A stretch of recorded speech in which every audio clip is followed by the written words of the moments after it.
Then there's something which is very appealing to people because of what we've been talking about in the way the SEC dropped the ball.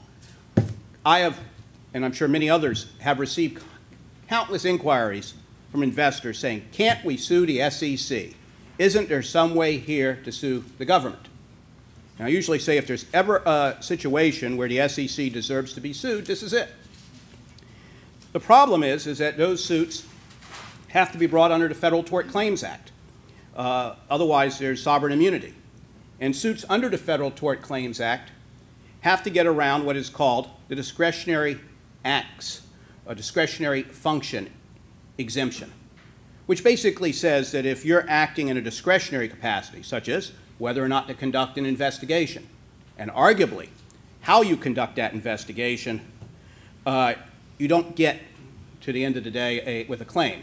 That gets thrown out under the discretionary function exemption. Now, I can tell you that a lot of people are looking very hard at the issue of whether, since the SEC actually conducted an investigation, was there any part of it that are governed by standards, like auditing standards govern an audit, where here the divergence from any type of minimum investigative standards was so great as to allow a suit to go forward.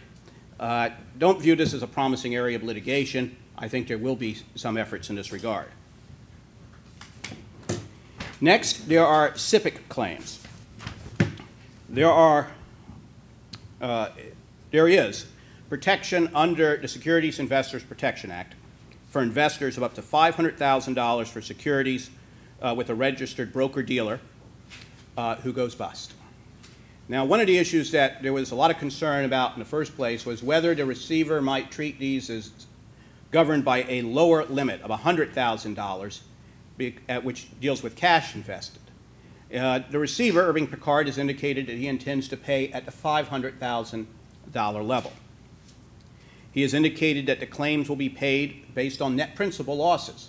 People aren't going to get paid based on the phony inflated account statements that they receive from Bernard Madoff, but rather by looking at how much money they put in, how much money they took out over the course of the scheme, and whether they had a net principal loss.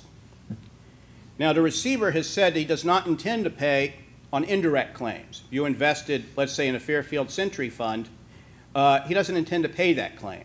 But at the same time, he's encouraged people to file those claims because he recognizes there may be some litigation over whether the SIPC responsibility extends to funds which were so heavily invested in Bernard Madoff. And so we've encouraged people, even indirect investors, to file their claims because of that possibility.